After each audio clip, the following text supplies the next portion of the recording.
Dito mga idol gusto ko mag-core at mukhang gusto ng S5 na mag-core at pinapakitaan tayo ng history niya. At syempre di tayo magpapatalo.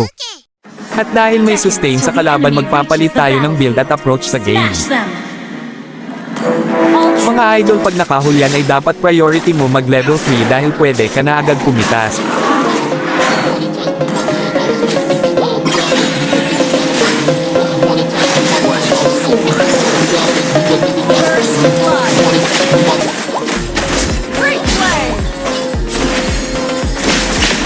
Dito napitas ko yung electric fan tapos yung core nila.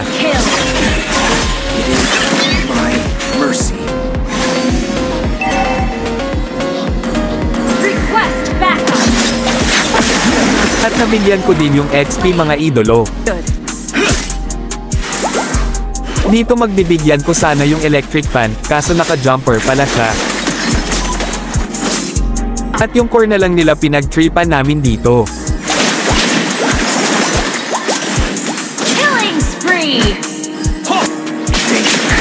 Dito gusto ko pagamitin ng retro yung core para ma-secure ko yung pagong. Salo kumagat nga siya kaya secure na pagong nito mga idolo. No warmth. Tapos dito na pana pa yung lumilipad na tao kaya mapipitas namin ito.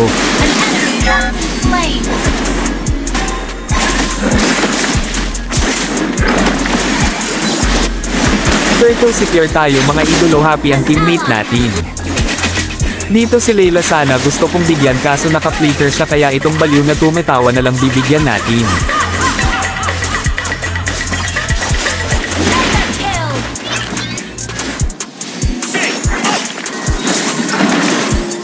Dito naman sa second turtle gusto mag-contest ng core nila kaso lamang kami kaya sa amin ito. Itas tuloy siya. Tapos gusto ko sana bigyan yung aso.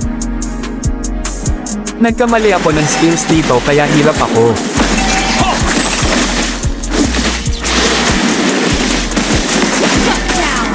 Tignan mo naman dalawa na kami gato talo pa din kami. At yung nakakainis tumawa nandito na naman at syempre bibigyan natin yan.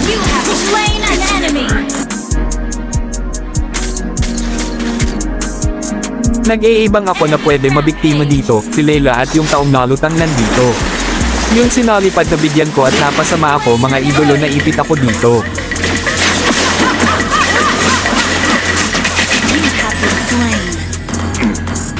At dahil na-asar tayo, diganti tayo.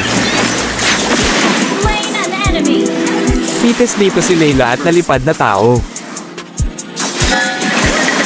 Kaso yung zilong natuhog ako sa puwet kaya nabigyan ako.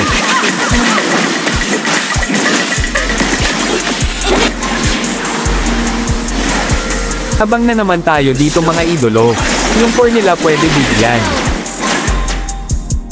Kamuntikin pa ko matigok dito ni Layla. Paray ko na electric fan ako dito, buti na lang at COD to player tayo at na Marceline na team si Layla. Tapos dito gusto kumuha ng buff ng core nila at may kasama siyang pitbull, natanggal ang tali nito at nagwala kaya binato ko ng kutsilyo.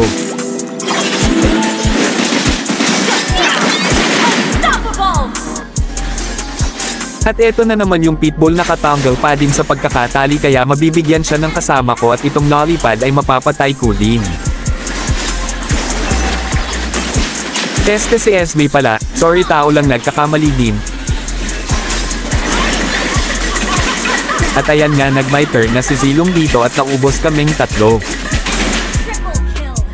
At dahil masakit na ang kalaban kaya need ko mag-immortality binente ko na yung Louis Vuitton kong sapatos.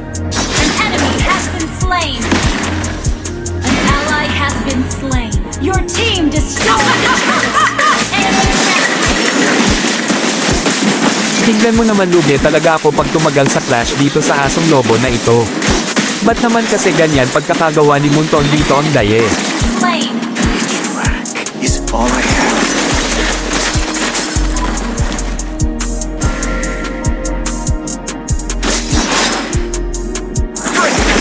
At sa di inaasahan ay napatay ako ni Zilong dito dahil masyado akong komportable.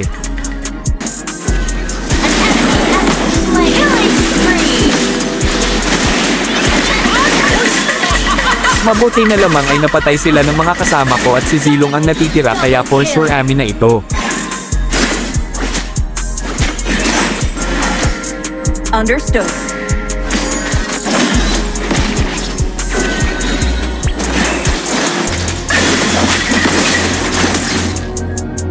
Mga idol, salamat sa panunod. Kung nag-enjoy ka sa video na ito, paki-like and share tapos follow mo na din para patuloy pa akong gumawa ng mga gamitong klaseng video.